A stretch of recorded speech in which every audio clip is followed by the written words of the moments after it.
పిచ్చేసిన media మిత్రులందరికీ కూడా బహుజన వందనాలు. ఆ మిత్రులారా, రాష్ట్రంలో జరుగుతున్న ఎస్సీ ఎస్టీలపై జరుగుతున్న దాడుల పట్ల, బీసీలపై జరుగుతున్న దాడుల పట్ల, ముస్లిం క్రైస్తవులపై జరుగుతున్న మతపరమైన దాడుల పట్ల, అన్ని దాడుల పట్ల కూడా ఒక సమిష్టి ఒక విచారణ జరగాలి. ఒక చట్టాల్లో కూడా మార్పులు తీసుకురావాల్సిన అవసరం ఉంది. సుప్రీంకోర్టు తీర్పులను ఇంప్లిమెంట్ చేయాల్సిన అవసరం ఉంది. కొత్త చట్టాలను రూపొందించాల్సిన అవసరము, ఆవశ్యకత ఆంధ్రప్రదేశ్ రాష్ట్రంలో అనిశ్చితిగా ఏర్పడిందనే విషయాన్ని బహుజన సేనగా మీ ముందుంచుతున్నాం. మిత్రులారా, గమనించినట్లయితే ప్రభుత్వాలు మారుతున్న, గత ప్రభుత్వం కానీ, అంతకుముందు కానీ, ఇప్పుడు కూటమి ప్రభుత్వం కానీ, ఎస్సీ ఎస్టీల పైన దాడులు జరగడం అనేది చాలా సర్వసాధారణంగా జరిగిపోతుంది. కానీ ఒక దాడి జరిగిన సంఘటన పట్ల ప్రభుత్వం ఏ రకంగా స్పందించింది అనే దానిపైనే వాళ్ళ విశ్వసనీయత ఆధారపడి ఉంటుంది.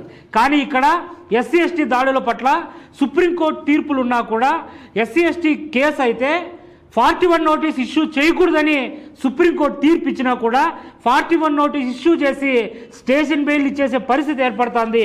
ఈ రకంగా రక్త గాయాలు ఏర్పడినా కూడా, రాష్ట్రంలో దాడులు ఇట్లా జరుగుతున్నా కూడా, రక్త గాయాలు ఏర్పడుతున్నా కూడా స్టేషన్ బెయిల్ ఇచ్చేసే పరిస్థితి ఈ రాష్ట్రంలో కనిపిస్తూ ఉంది. అదే రకంగా మీరు గమనించినట్లయితే ఎస్సీ ఎస్టీలకు డిఎస్పీలను కేటాయించాలని చెప్పేసి, సపరేట్ డిఎస్పీలను కేటాయించాలని చెప్పేసి బహుజన సేనగా పెద్ద ఎత్తున రాష్ట్ర వ్యాప్తంగా పోరాటం చేయడం జరిగింది. ఈ విషయాన్ని గత ప్రభుత్వమే గౌరవ హోంమంత్రి అనిత గారు దీన్ని చాలా సానుకూలంగా స్పందించి మేము చేస్తామని చెప్పారు. ఆమె కూడా మాట తప్పారు. కనీసం దాడుల పట్ల మేడం గారు ఎక్కడున్నారో కూడా కనిపించని పరిస్థితి. చట్టాన్ని ఖచ్చితంగా ఎస్సీ ఎస్సీ స్పెషల్ డిఎస్పీ చట్టాన్ని గౌరవ చంద్రబాబు నాయుడు గారే తీసుకొచ్చారు.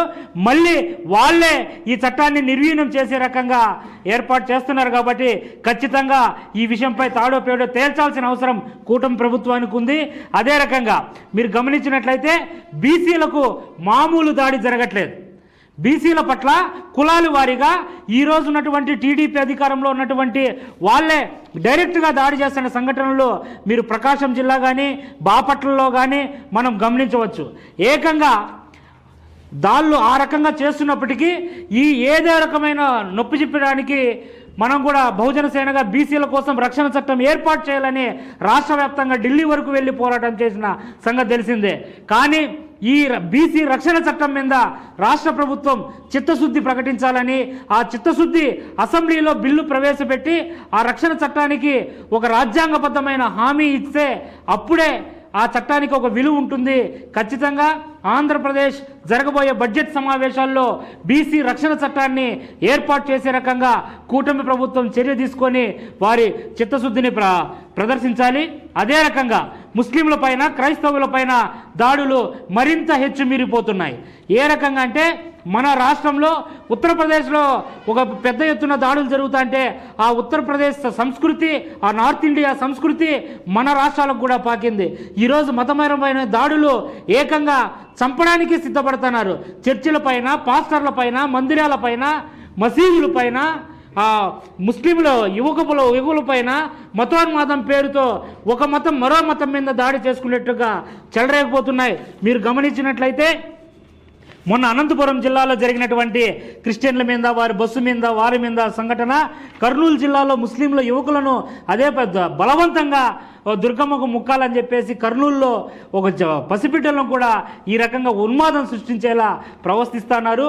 దయచేసి ఈ అన్ని దాడుల పట్ల ఖచ్చితంగా ప్రభుత్వం ఒక నివేదిక ఏర్పాటు చేసి, ఒక కమిటీని ఏర్పాటు చేసి పెద్ద ఎత్తున ఒక రక్షణ చట్టాలను బలంగా తీసుకురావాల్సిన అవసరం, ఆవశ్యకత ఉంది. కాబట్టి తెలియజేస్తూ ఈ మధ్యలోనే 2-3 రోజుల క్రితం ఏపీ ఐఐసి ముందు ఎస్సీ ఎస్టీ పారిశ్రామికవేత్తలు మాకు సబ్సిడీ మంజూరు చేయలేదు, 5 సంవత్సరాలుగా మేము ఇదే రకంగా ఘోషిస్తున్నామని ఆత్మహత్య చేసుకునే పరిస్థితి ఆ కార్యాలయం ముందు చేస్తే, దాన్ని కూడా వాళ్ళను కూడా అది లోకేష్ గారి నియోజకవర్గంలో ఉందనే ఉద్దేశంతో ఆ నిరసన వ్యక్తం చేసిన ఎస్సీ ఎస్టీ పారిశ్రామికవేత్తలను అరెస్టు చేయడం చాలా బాధాకరం. ఇది ఖండించదగ్గ విషయంగా మేము భావిస్తున్నాం.